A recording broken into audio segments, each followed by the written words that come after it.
Soils for Victor, starring Mr. Robert Horton. A tale well calculated to keep you in suspense.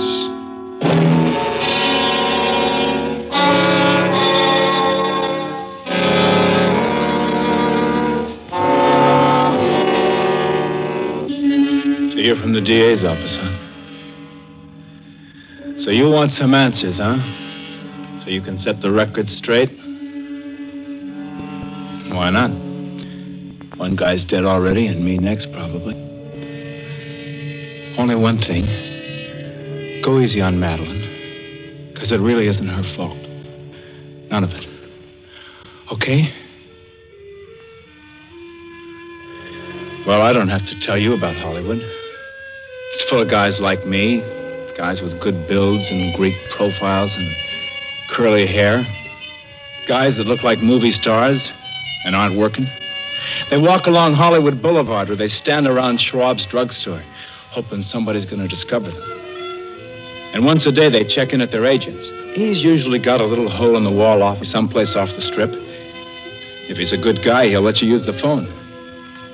Barney was a good guy. Hi, kid. What's new? You asking me? You're my agent. Things are a little slow right now, kid. Yeah. Mind if I use your phone? Local? Local. Okay. The dame? What else? Something new? Yeah. Hello? Hello, is Madeline there? Yeah, I guess so. Victor Rudiger. Who's calling, some guy says. She's probably married. So what? She gave you the phone number, didn't she? Hello, Madeline? Yeah. Remember? Who's the guy that answered the phone? You got a sense of humor, too. The butler, she says. Oh, I just called up to say hello. I don't like to let things get cold, you know. That's right. Well, what are you doing with yourself? Well, now, for instance. Nothing. I sure would. Where do you live? Wait till I write it down. Here's a pencil. Uh-huh. Okay, I'll do that. Bye now. So where are you taking her that don't cost no money? Why take her anyplace? She's got her own phone, hasn't she? And I know she isn't living in a phone booth. Hey, where's a place called Woodford Way? Woodford Way? Yeah, you ever hear of it? Yeah, it's in Bel Air. Bel Air? Yeah. That's pretty big stuff. Yeah, pretty big. Gee, you don't suppose she does have a butler, do you? Sure. There's a butler, all right, and she's the maid. All right, so we'll hold hands in the servants' quarters. How'd you meet her, kid?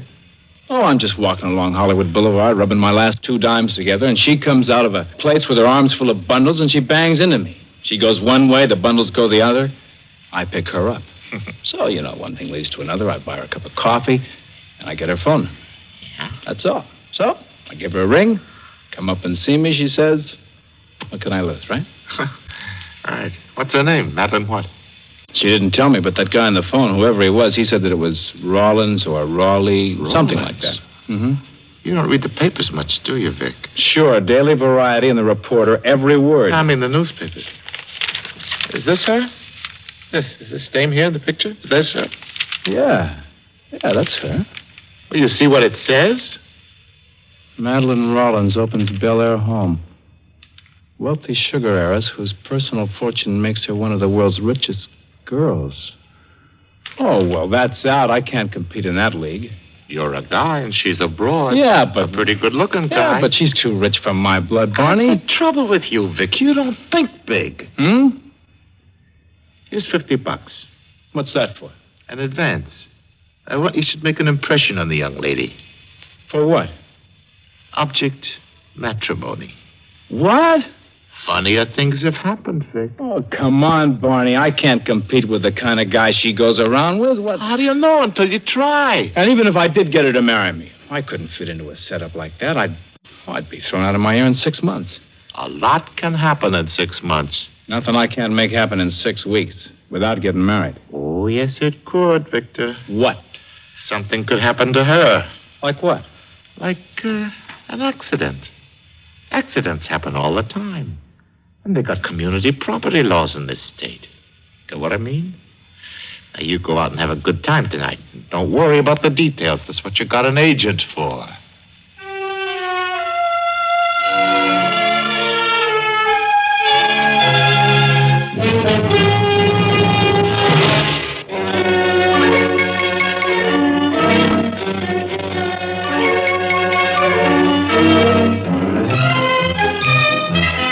Well, Barney was right.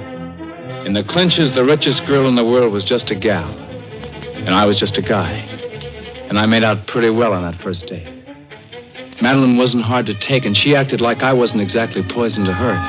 So good old Barney turned out to be the kind of an agent that an actor dreams about. I mean, he bought me a car and a new wardrobe and set me up in a suite of rooms at the Bel Air Hotel, which is not only the swankiest pad in town, but it was less than a half a mile from Madeline's house. After that, I didn't need much coaching from Barney. I just let nature take its course, and a couple of months later... That's right. We were married. I enjoyed being the husband of one of the richest girls in the world. And Madeline, she seemed to think that she got a bargain in me.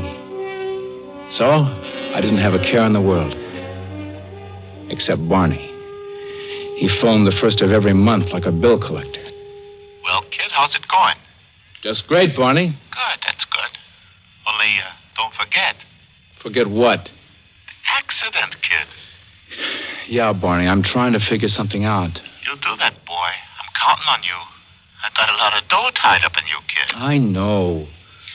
So when's the accident gonna be? Soon, Barney, soon.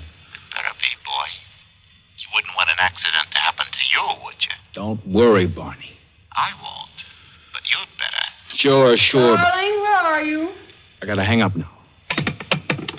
Who's on the phone? My agent. Oh, Vic, you're not going back to work. No, I told him I wasn't interested. I got my work cut out for me right here. That you have. Mm-hmm. And you don't want to fall behind, do you? No, ma'am. What's my assignment today? Come on out to the pool. I've been practicing my back jackknife.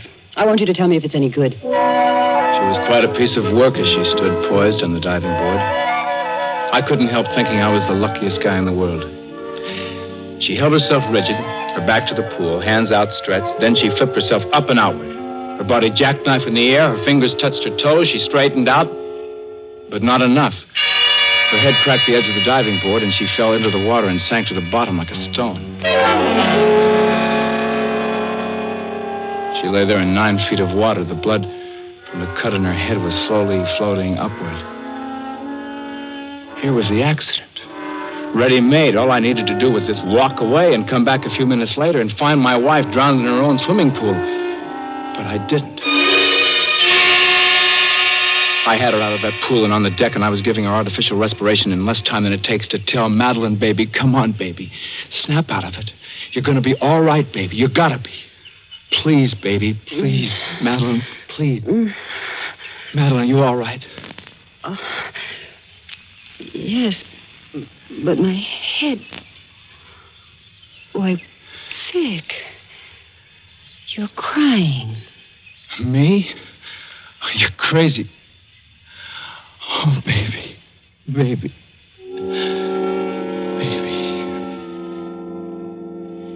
So there it was. So now I knew. I couldn't let the accident happen for all the money in the world. I couldn't let her die because I was in love with her.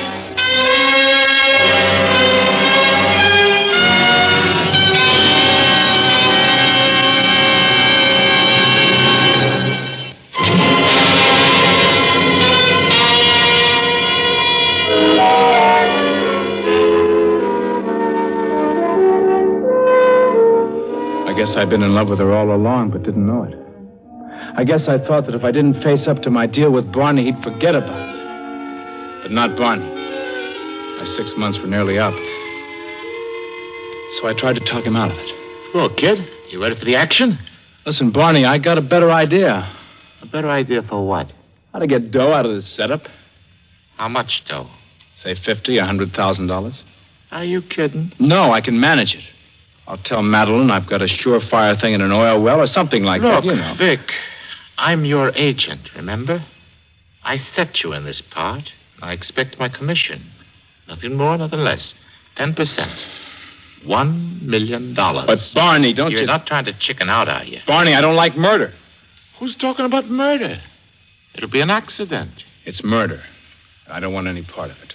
I'll take the $100,000 and let's forget it. Kid, it is becoming clear to me that you have gone off the deep end for this broad. So I'll ask you this. Who do you love more, her or yourself? What do you mean? That's what it comes down to. Somebody's going to have an accident. If it's her, you and me live happily ever after. If it's you, I lose my investment, and you lose your life. Well, you see, kid, I got connections. I wasn't always a Hollywood agent. I used to have a lot of interests back east, which I bring up in case you're thinking of packing a bag. Well, what about it? All right.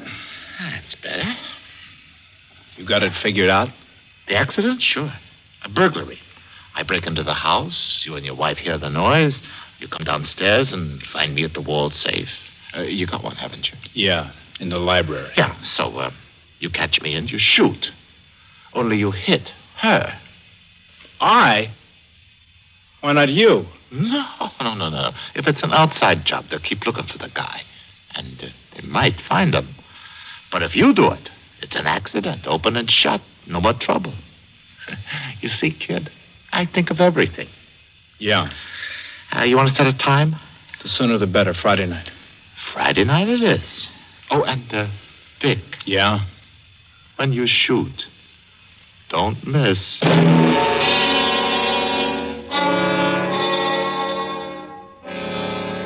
I had to go along with him. I had to know what his plan was, and then maybe I could think of something. And I did. There was this girl, Helen, that I used to know before Madeline. And she was the kind of a gal a guy could count on. I hoped. Hello? Hello, Helen? Yes? This is Vic. Vic. You old so-and-so. Well, I never thought I'd ever hear from you again. Look, Helen, I want you to help me. Well, sure. What is it, Vic? I wouldn't ask you, but I'm on a spot. I was on a spot once, too, remember? What do you want? You're a good kid, Helen. Thanks. Listen, I can't tell you over the phone, and don't talk to anybody, not to anybody. But what are you doing Friday night? Whatever you say. All right. I'll be in touch with you. And remember, keep Friday night open for me.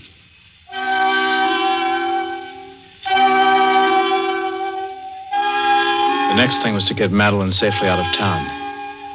On Friday morning, we drove up to her place at Lake Arrowhead. After we unpacked and changed, I moped around a couple of hours, stalling, until I knew I couldn't stall any longer. She was down on the dock sunbathing, and I went up to the house to get her a drink. When I came back, I acted like I never acted before. Madeline, I don't know what to do.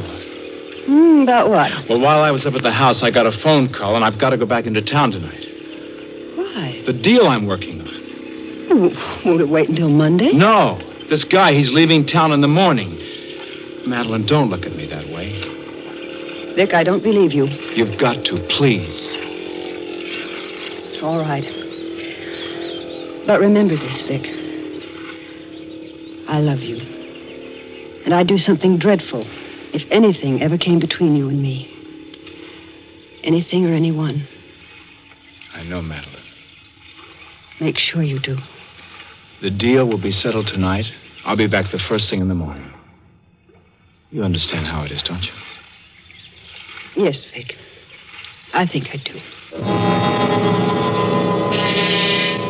I drove down to L.A. feeling like the world's worst heel. I called Helen, told her how to get to the house, where to leave her car, how to get in without anyone seeing her. That was just in case Barney was already watching the place. It was about 8 o'clock when I let her in.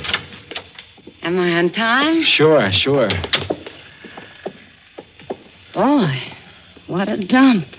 Yeah, it's Quite a place, isn't it? Well, it's awful empty, though. I had an idea it was kind of a party or something. Well, it is, kind of. The people I'm expecting, they'll be along later. This way. Huh? Gee, I knew you'd married into the gravy, Vic. I didn't know it was anything like this. Come on in here. Oh, what's this? Bedroom, dressing room. So this is what rich people call a bedroom. Wow, look at the mirrors. Yeah. Say, can you put your hair up over your head? You know, that sort of crown business on top? Oh, like this? Yeah. Sure. That part of the act? Yeah.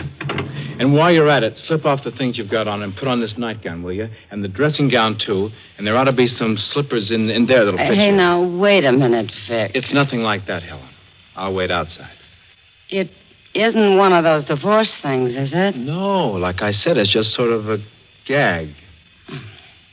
Okay. You're the doctor. I knew I didn't stand a chance in the world of getting Barney inside, unless he thought he was seeing Madeline. So we sat by the picture window in the living room, had a couple of drinks to pass the time, and then a little after midnight, I heard what I'd been waiting for. Come on, Helen, the people are here. Oh, a blast. When we get into the library, stay right behind me and don't say anything. Yeah, all right. Here we are. All right, Barney. What? Drop the gun and put up your hand. What's the idea? That ain't your wife. That's right. What is this? The old double cross? Yeah, the old double cross. You killed him. He broke into my house. He was a burglar. But that's Barney Bernard. He used He to be broke my... into my house. Oh, Vic, I don't want to be mixed up in a You're murder. not going to be mixed up in anything. And nobody saw you come in here, and nobody's going to see you go. Now, come on. Well, is that why... I mean, your wife's nightgown? I'm sorry, but I couldn't tell you more, and I can't tell you now either. You better get your things on and scram. Yeah. I'm going to call the cops. Yeah, all right, Vic. What's that? Madeline. I told you what I'd do, Vic. Madeline, put down the gun and listen. I said anything or anyone. Madeline!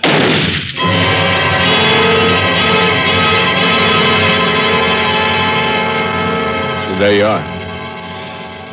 Those are the facts. Put them in the record down at the DA's office. None of it would have happened if I hadn't listened to Barney. It was his idea. Well, Barney's dead and I'm dying. Please go easy on Madeline. She was just an innocent bystander. Can't you just say it was an accident?